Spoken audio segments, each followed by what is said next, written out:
Keep a sharp eye, and don't doubt me. Michael in New York City, glad you waited. You're on Open Line Friday. Hello, sir. Hey, Rush, thank you so much. I appreciate it. Everything that you do, actually.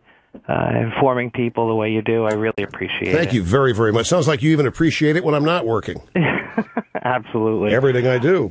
Rush, if you only knew. There is something that is kind of in a different direction. Here in New York, this whole Zuccotti Park thing, many of the people that have been interviewed, one of the questions that have been asked is, do they believe in God? And many of them have said no.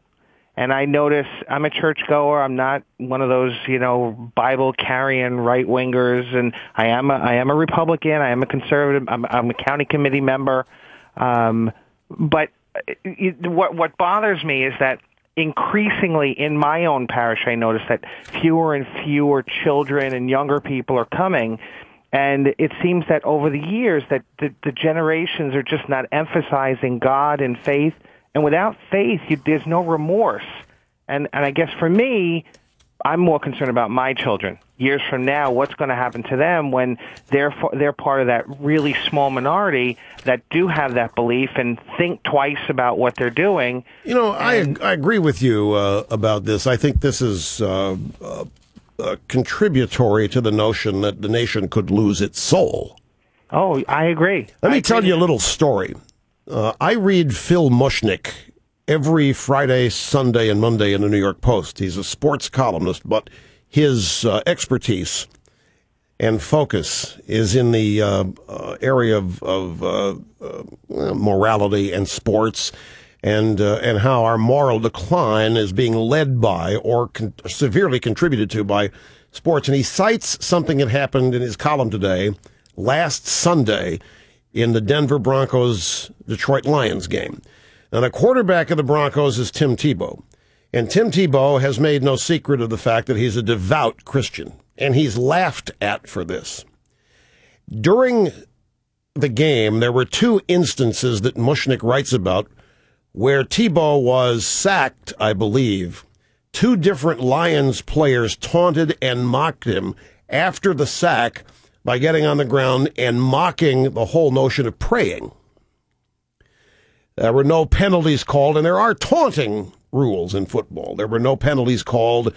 And Mushnick's point is that it is perfectly fine, even now in American sports, to make fun of good people. Good people are no longer marketable because they're boring. But the bad actors, the guys that shoot themselves with guns at nightclubs at 3 a.m, they're the people who are going to be on the cover of magazines. They're the ones that are going to get all the feature stories on ESPN. The good guys, we can laugh at them and we can make fun of them, particularly if we're laughing at their religion. Now, if the quarterback were a Muslim, we couldn't do it. If the quarterback were Jewish, we couldn't do it. But since Tebow is a white Christian, this is Mushnick's theory, and he was pointing out how none of the announcer crew at this game even pointed it out, even though it was right there for every viewer to see. And it's a point that dovetails with what you're making. Not only do these people down at Occupy Wall Street claim to not believe in God, the whole concept is made fun of as old-fashioned and quaint and boring and nerdy. Yeah, yeah. And get this story. Now get this. I found this is right up your alley too. This is Fox News and Commentary, a guy named Todd Starnes. The Air Force Academy, I'm not making up a word of this. The Air Force Academy apologized last night after it was accused of religious intolerance for promoting Operation Christmas Child in an email. Operation Christmas Child is a program designed to send holiday gifts to poor children around the world. The Military Religious Freedom Foundation said that military commanders crossed the line when they promoted the program, which is sponsored by Franklin Graham, Billy Graham's son. Operation Christmas Child said they expect to send more than 8 million shoebox gifts to poor kids in 100 countries. 60,000 churches, 60,000 community groups in the U.S. are participating. Now, the guy who got all this started, Mikey Weinstein, is president of a group that opposes this, and he said this is a proselytizing entity of Franklin Graham. He filed a complaint on behalf of 132 Air Force Academy personnel, including 2 sets of Muslim American parents. The attack on Operation Christmas Child has generated outrage across the country. Randy Forbes, a Republican from Virginia, said it's another anti-faith effort that we're seeing by this administration. Tony Perkins, the president of Family Research Council, told Fox News this is evidence that the Obama regime is engaged in a culture war beyond measure. So you had a couple of Muslim parents complain to a watchdog group, that this is a Christian effort that made them uncomfortable, and so the Air Force has been forced to pull out of a charity operation to give poor kids in 100 countries Christmas presents. It's terrible. I have a 12-year-old daughter who wants to start a food drive, and we talked to the parish about it. The parish is 100% behind her.